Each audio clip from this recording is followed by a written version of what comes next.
Amém. Glória a Deus.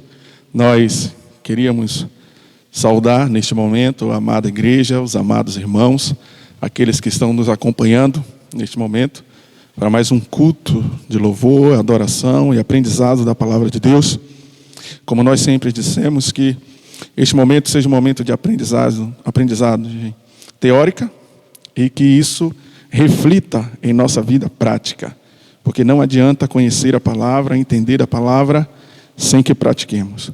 Mais importante é conhecer, entender e praticar. Viver o Evangelho para a honra e louvor do nosso Senhor Jesus Cristo. Estamos começando mais um culto, graças a Deus.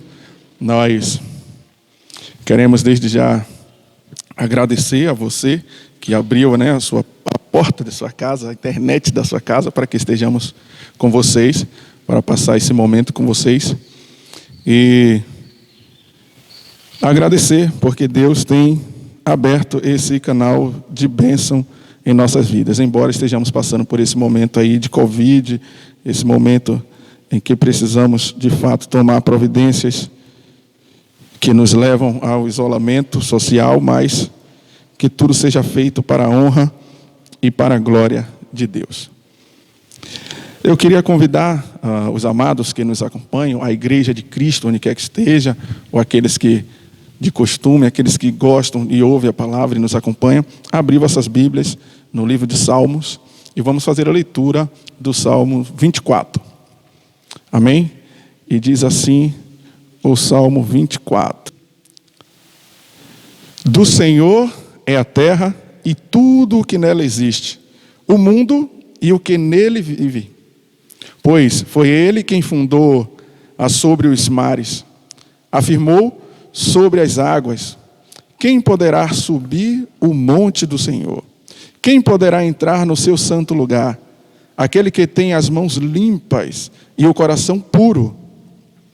Quem não recorre aos ídolos, nem jura por deuses falsos. Ele receberá a bênção do Senhor e Deus. O seu Salvador lhe fará justiça. São assim aqueles que o buscam, quem busca a tua face, ó Deus de Jacó. Abram-se, ó portas antigas, para que o Rei da Glória entre. Quem é o Rei da Glória? O Senhor forte, o Senhor valente nas guerras. Abram-se, ó portas antigas, para que o Rei da Glória entre. Quem é esse Rei da Glória? O Senhor dos Exércitos. Ele é o Rei da Glória. Amém? Deus é maravilhoso, né? Deus bondoso. Jesus é o Rei da Glória. Portas antigas se abram-se, ó portas, porque o Rei da Glória é quem vai entrar, é quem vai passar por ela. E hoje vamos estar falando, como sempre, do nosso Senhor Jesus e enfatizar um momento muito importante na vida de Cristo para que tivéssemos hoje acesso ao coração do Pai. E esse salmo davídico já falava da vinda desse Rei da Glória e de que ele é quem entraria, né, esse Rei da Glória que passaria por essas portas. Vamos orar neste momento, pedir a Deus que esteja recebendo esse culto, né, que chegue como aroma suave às suas narinas, que ele possa receber esse culto de gratidão ao Senhor, esse culto de louvor, esse culto de exposição da palavra, que possamos louvar e engrandecer o nome do nosso Senhor Jesus Cristo através da palavra, através de nossas vidas. Vamos orar. Deus, querido e amado, nós queremos pedir ao Senhor que o Senhor esteja abençoando este momento. Queremos pedir que o Senhor esteja perdoando as nossas dívidas, perdoando as nossas falhas. Queremos, ó Deus, agradecer porque o Senhor tem sido misericordioso e porque o Senhor tem ouvido as nossas orações, porque o Senhor tem sido o que tem sido em nossas vidas. Deus querido e amado, nós agradecemos ao Senhor pelas tuas infinitas misericórdias. Nós queremos neste momento entregar este culto em tuas santas mãos, que possa chegar, ó Deus, aos seus ouvidos e às suas narinas como um cheiro suave, como um som suave aos seus ouvidos. Que, ó Deus, o nosso culto, ó Deus, sirva para louvar e engrandecer o teu santo nome. Que Que esse culto seja a continuação de uma vida correta, uma vida digna, uma vida, ó Deus, de acordo com o Teu Evangelho, de acordo com a Tua palavra. Toma em Tuas mãos tudo que será feito aqui, as mensagens cantadas, os textos lidos, as palavras explicadas, expostas, que o Senhor, ó Pai, seja o centro de tudo. Que nada venha de boa oratória, que nada venha de vaidade, que nada venha de preceitos humanos. Que tudo, ó Deus, possa vir do Senhor e que tudo seja do Senhor e para o Senhor. Nós pedimos que o Teu Santo Espírito esteja conosco, que o Teu Santo Espírito esteja sobre nós, para que a Tua palavra, ó Deus, possa de fato causar os efeitos que causam quando o Teu Espírito vai com ela. Que sejamos apenas, ó Deus, vasos e ferramentas em Tuas santas mãos. Que tudo que aqui façamos não seja para a glória de homem nenhum, mas sim para a Tua glória e para o Teu louvor. Toma em Tuas mãos e recebe, ó Deus. Recebe, ó Deus, essa nossa humilde adoração. No nome de Jesus e para a glória de Jesus. Amém. Amém. Deus é maravilhoso. Vamos agora para uma mensagem cantada. Este é o momento da mensagem cantada. Que Deus esteja nos abençoando.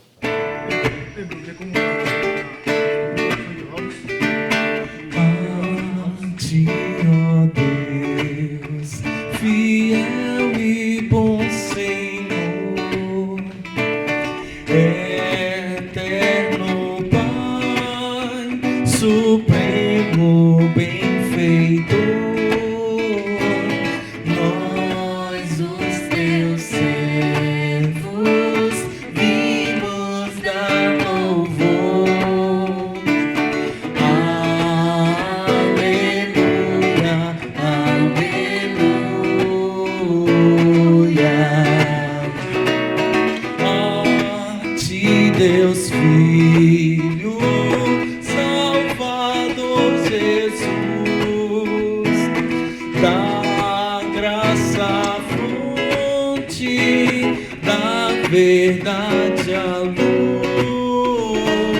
por Teu amor, medido pela cruz. Aleluia, aleluia.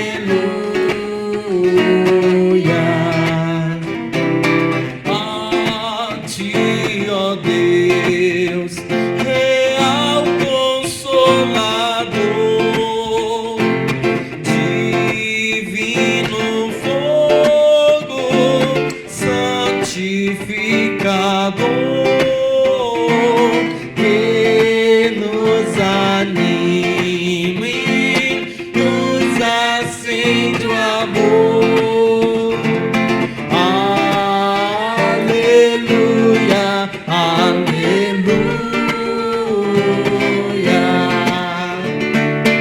Ó Ti, Deus Trino, poderoso Deus, que estás presente sempre junto aos Teus, a ministrar as bênçãos lá dos céus. Aleluia,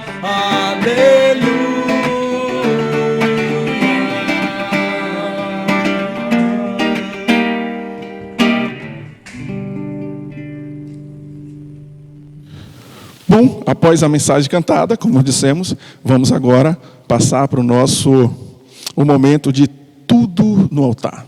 Tudo no altar. Esse é aquele momento em que a gente coloca diante do Senhor, né, os nossos pedidos, nossos anseios, e agradece também pelo que Ele tem feito por nós. Aproveite esse momento para pedir, para clamar em favor do nosso mundo, em favor da nossa cidade, em favor do nosso estado, do nosso país, em relação a essa pandemia que tem nos assolado, que tem nos afligido.